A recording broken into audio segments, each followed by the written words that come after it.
Hey everyone, welcome to Taste Different Gaming Appetizers. And what are we talking about tonight? Blockbuster games bubble have burst. I thought all the blockbusters were closed, but apparently not. Before we get into this, make sure to hit that like button, hit the subscribe button to help us out. Do us a favor, and bell notifications. Stay updated with new videos that we do all the time. But this is not about Blockbuster. For any of you that remember what Blockbuster was, this is about basically how the games industry is in a predicament. Basically, over the past 2 years, over 23,000 jobs in the video game industry were lost, with a staggering 6,000 in January of 2024. Over 30 game development studios have ceased operations. We talked about Arcane Austin. We talked about Volition closing down, Firewalk Studios closing down. That's the one that made the Concord game. You know, you got COVID that also didn't help either with the pandemic. You know, 5 years ago, AAA projects average budget, excuse me, ranged from 50 to 150 million. Today, the minimum average is 200 million. Call of Duty's new benchmark is 300 million, with Activision admitting in the Competition and Market Authority's report on AAA development that it now takes the effort of 1.5 studios just to complete an annual Call of Duty title. In that same report, an anonymous publisher admits that development costs for one of its franchises reached 660 million, with 550 million of marketing costs on top. That is a $1.2 billion game. To put that into perspective, Minecraft, the world's biggest selling video game of all time, has of last year only achieved 3 billion.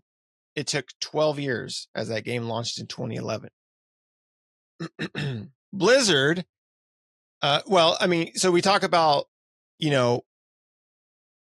all these games with large development scopes, but there's also the problem of a bunch of games just getting killed off. Example is Sega's sci-fi shooter super game Hyenas, which was in development of Creative Assembly for 7 years.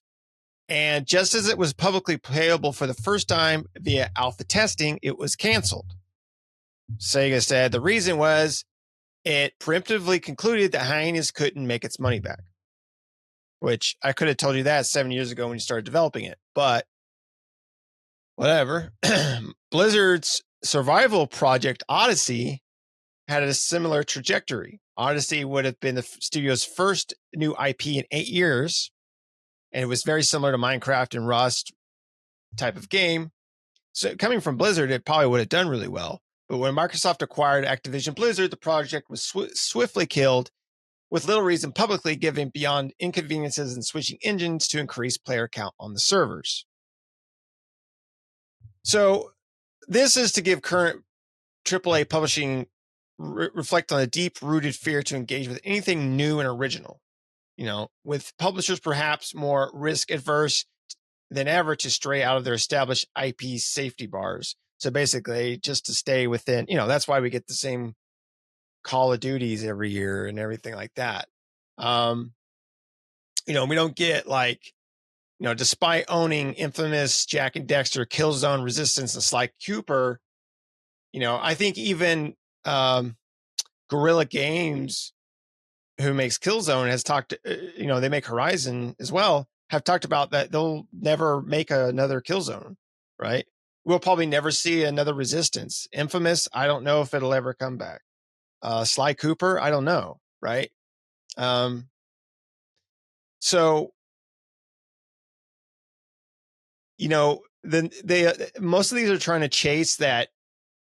A lot of companies have been trying to chase that live service, those live service types of games. And it's hard to see how live service games, they just typically don't make it, right? It's very hard. Live service is an extremely hard type of game to fit in there. We've seen so many live service games come in and just get kicked out, right? Concord's a good example of that. It was a live service battle royale, and it'd been in development for a long time. When Sony acquired them, there was a reported cash injection of 200 million plus. Sony reportedly believed it had the next Star Wars-esque franchise on its hands.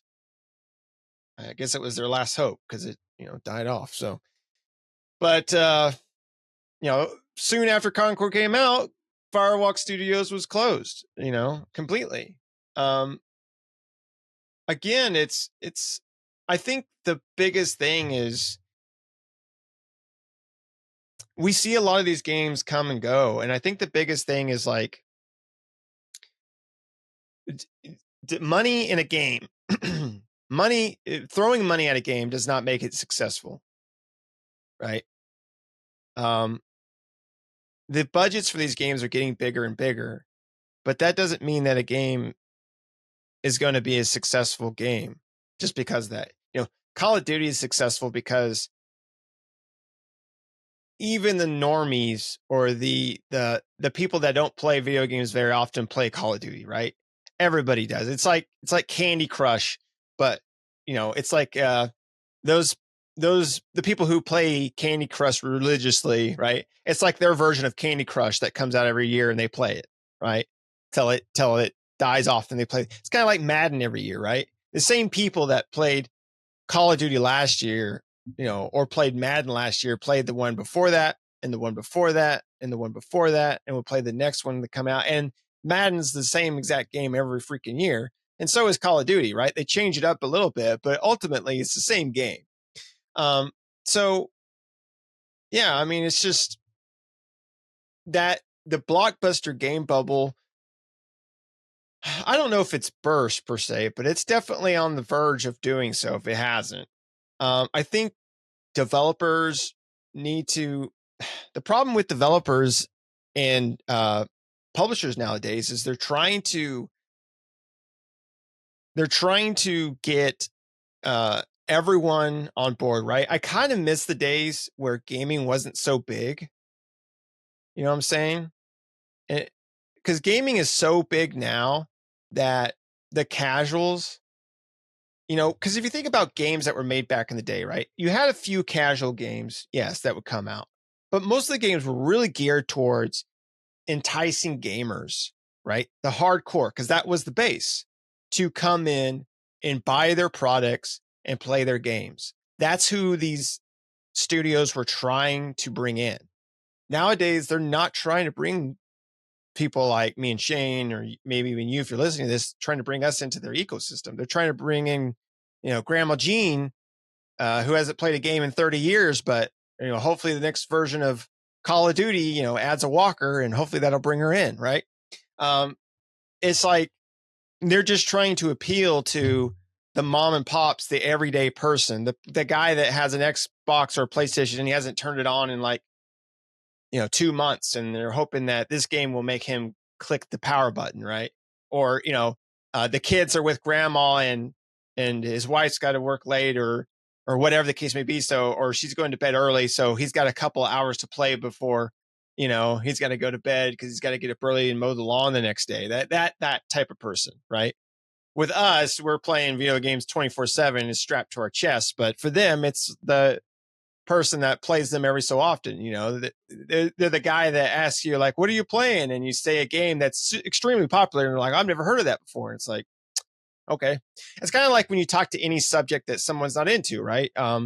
Be it video games or politics or TV shows or movies or anything like that. You talk about the latest and greatest thing or the latest news bits of what's going on with said thing, and they have no clue what you're talking about, right?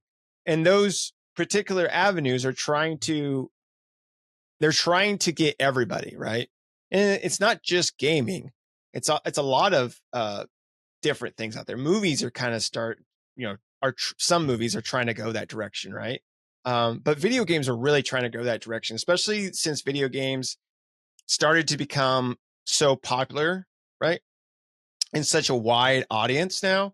They're trying to just make sure that, especially big publishers and big developers, are trying to make sure every game is for everyone, right? Every game appeals to everybody. And it's like, you really need to get back to, because the thing is the industry needs to remember who got them there, right? And it's like the hardcore gamers, they're always going to be there, but the casual gamers are not going to stick around, right? They'll come and go as they please, but they're not going to stick around for the long haul. But for your hardcores, if you start to do them badly or whatever, then they might leave. And then once the casuals decide that you're old news, then you're kind of stuck in the dirt. So these companies need to really refocus, and they don't need to keep pouring more money into a game. That doesn't make it a good game, because a lot of these companies are pouring money into a game and then losing it, right? They're closing the studio or closing the game right after, because they want that instant gratification. If that game doesn't come out of the gate, they spent 500, or not 500, but like $150 million on this game, and if it doesn't make $200 million the second day it's out on the market, then it's a failure, right? And that's insane, right? That's insane. So I don't know. What do you think, Shane, about this whole Blockbuster bubble? Did you know Blockbuster was back and that it busted? Because I didn't. I didn't know. I knew they busted. I didn't know they blockbustered anytime soon. Hey, they always bring everything back, right? It comes back eventually. Well, I don't think it'll happen here because I forgot to rewind. So that sucks. No, it's. I think the definition of blockbuster games is misleading in this article. What do they consider a blockbuster game? Concord? I think they consider it in this article. I think they're considering the amount of money. The amount of money. So a game like Concord failed because of what it is. It's not what they spent in it. It's not the platforms. It's what was in it. It was the same game as 40 others that tried it prior. Same motif, different skins. That is it. That's their blockbusters that are dying, and they need to die. I personally believe Minecraft killed gaming. They make so much money, and they don't have to do as near as much work because they just reskin.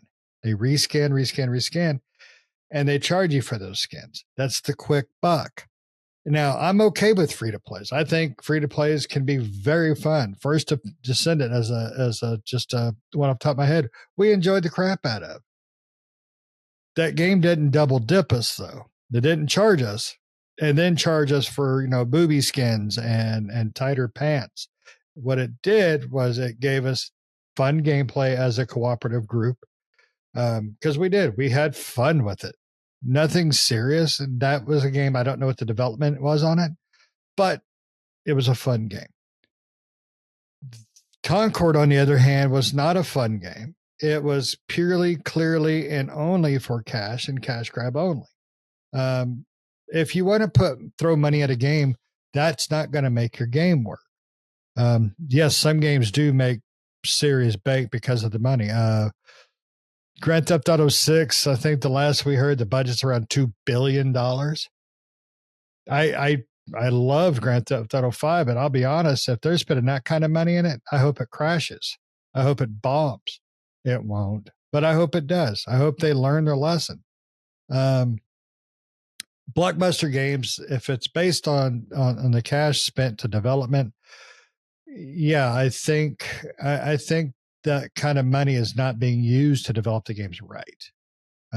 God of War, Last of Us, Halo, big budget games, but they sell well because of what's in them, because they have things that these other games don't. They have stories, they have development, they have journeys. These games don't have any of that. A lot of these games don't anymore. They don't have what makes games fun. I've said that 1,000 times. I'm tired of free to play games for the most part because they're all the same. you can have fun when we're a group, but none of us played First Ascendant by ourselves. I mean, I don't think you did, and if anybody would have, it have been you.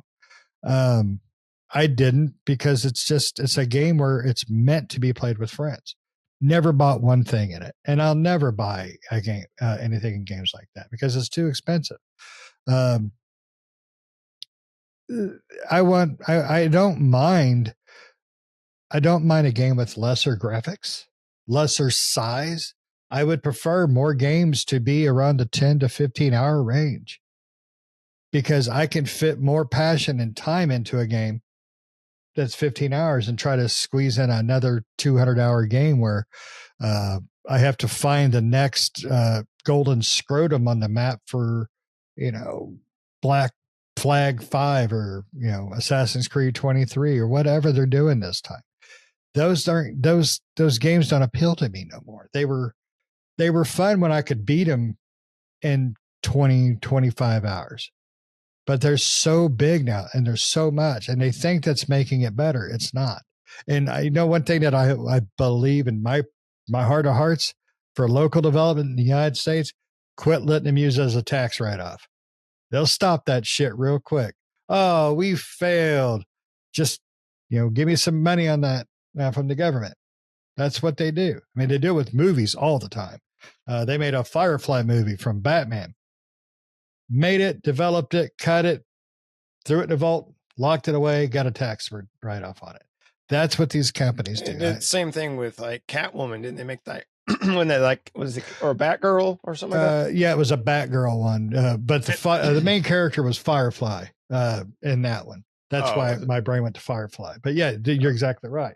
And they should have put Catwoman in the vault and never let that one out. Anyways, it was horrible.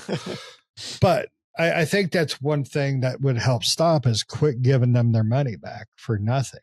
That's one thing. Money does not make a fun game. A fun game is fun. That's it. We played over the last 3-4 years. I bet we have played more games that are out of our wheelhouse, that are out of the public eye, that have been amazingly fun. 13 Sentinels. I always come back to that because that game was mind-blowingly, caught me off guard, fun. From the gameplay to the story to the animation. Yes, it's a game that's in some of our wheelhouses like Nick's, but it's a game I wouldn't have thought about picking up. We did it for a review, and I am so glad we did. Doki Doki Literature Club. We played the Doki Doki Literature Club Plus. I fall back on that one because we literally made a joke about playing that. We played it. We reviewed it. Go look it up. We loved it. I mean, the whole group did. Even our fourth that is no longer with us. He was into it as well. No, he's not dead. Yeah, I mean, he's just in spirit. He enjoyed it too, which again, that's a game that wasn't in our wheelhouse. But they didn't put billions of dollars in those games. They put people that were passionate about those games. That's what they need. They're so focused on the quick buck anymore. They forgot how to make a game. Last of Us, the original, when it came out, Naughty Dog, that was a passion project. You could feel it. You could feel it in the story. You could feel it in the dialogue. You could feel it in the gameplay. There was passion in that game. That was a brand new IP. You can make games like that now. You can still do it. You just have to have passion, not just cash, but passion. So if you make a game and it put passion into it, you got a better chance of making money than you do a game that you're not putting passion into. You're not putting ideals and fresh thoughts and things like that.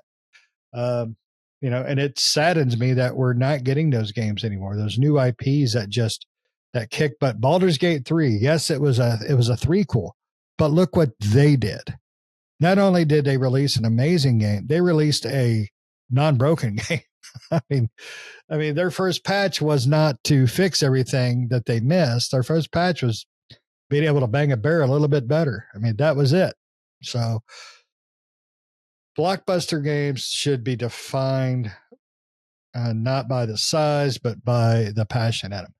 If Grand Theft Auto 6 was made for 100 million and they put 7 years into it, I guarantee it's going to be just as good, if not better, than their $2 billion game, because I bet they put more passion into it. But that's just me.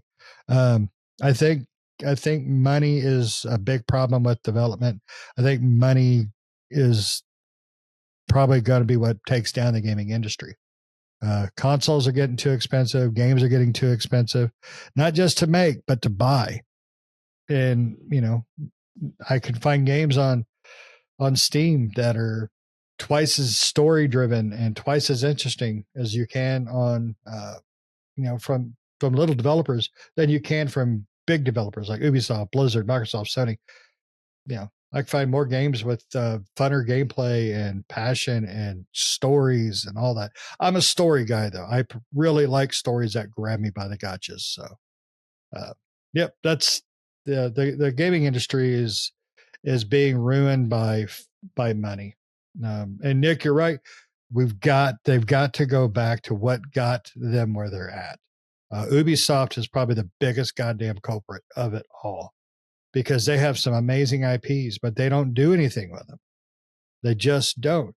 When they made Rainbow Six Siege, they tried something new. Was it my cup of tea? No, but what they did was they tried something new and different, and it worked for them, and it's still working for them. But where's Splinter Cell? Where's the real Rainbow Six games? Where's Ghost Recons?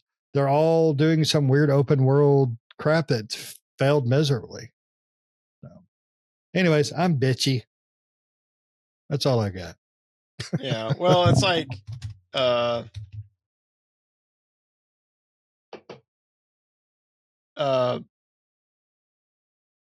you make a good point, especially with Ubisoft, right? Like one of the best games to come out of Ubisoft in a long time, I felt like, was The Prince of Persia: The Lost Crown. Yes.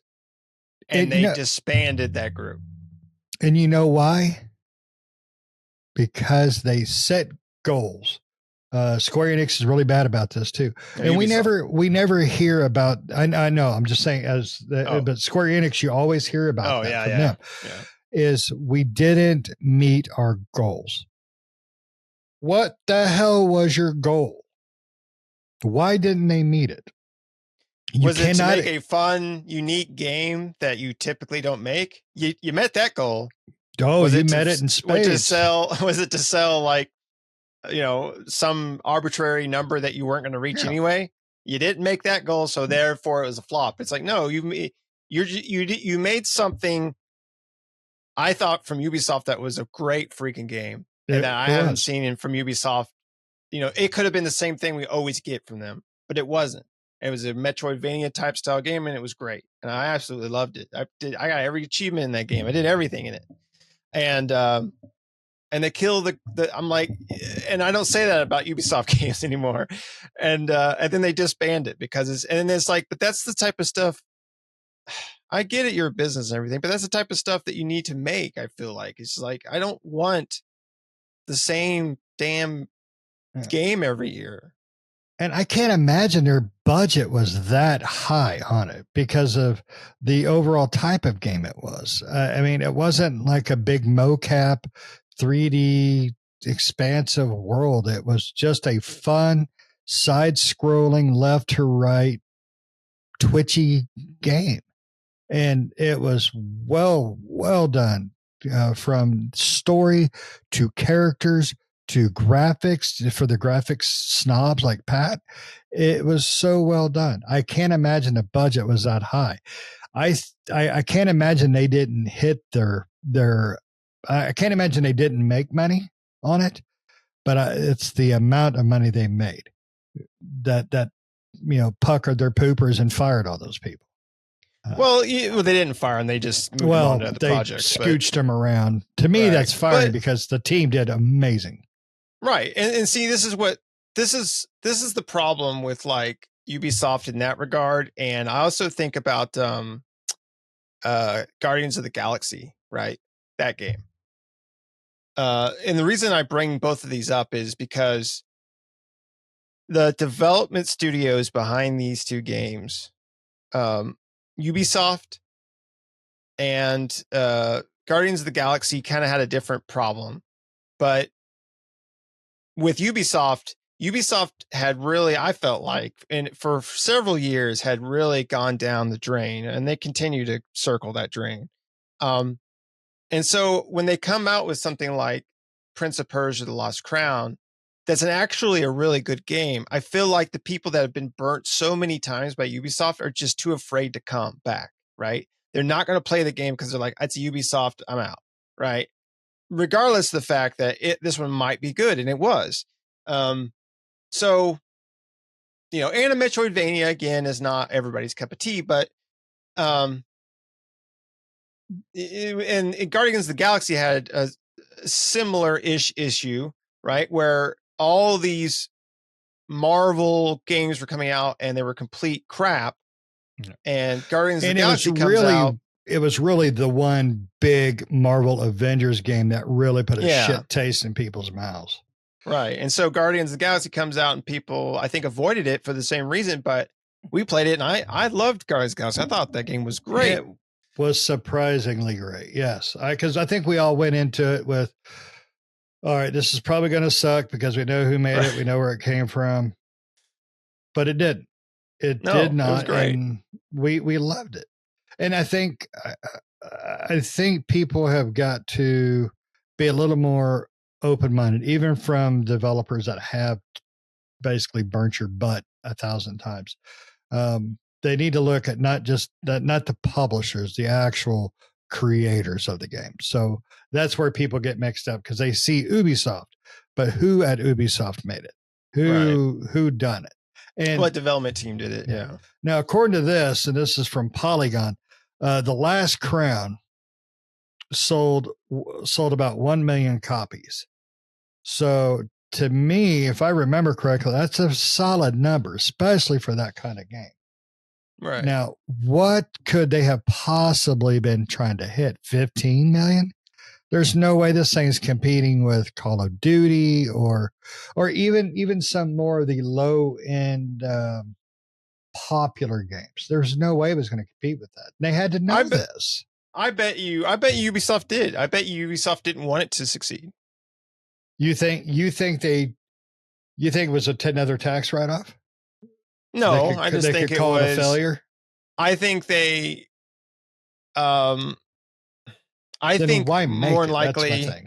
Well, because I think, I don't know what happened on the back end, but it could be like somehow it got forced that they were going to make this game right, and the way that they were going to make it because of some person or bigwig or something. So the studio or the Ubisoft as a whole couldn't really do anything about that. So it got made, but they gave it an arbitrary number to hit that they knew it wouldn't hit regardless. And so if it's not going to hit that, then they can. It's all politics when it comes to that crap. But, and then that just makes Ubisoft go back to making the same, games that bring money in. It's kind of like Assassin's Creed and Far Cry, right? Yeah. They're always the same game, but they bring in a lot of money. Yeah. So Ubisoft is going to continue to spit those out like hotcakes because they make them money. Now I wonder. I know in movies that if you can buy a property, and the Fantastic Four movie from like 1980 or whatever it was, if you don't make a product, you can lose your license, your IP license on that product to the original developers, the original creators. Now, I'm not saying that's the reason, but I wonder if it's something along those lines. I just think that the overall is Blockbuster games are not dying. Blockbuster developers are. That's what it comes down to. Yeah, I think it all comes down to like the focus, right? The focus from these developers and these publishers, especially the publishers, is to make that quick buck, right? and they're going to make that game to make the quick buck.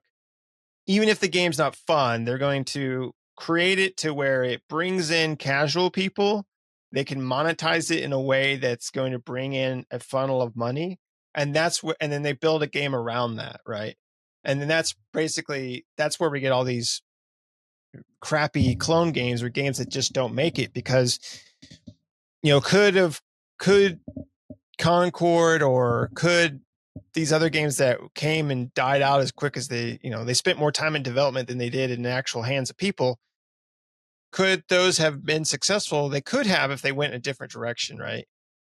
But again, I mean, I don't know.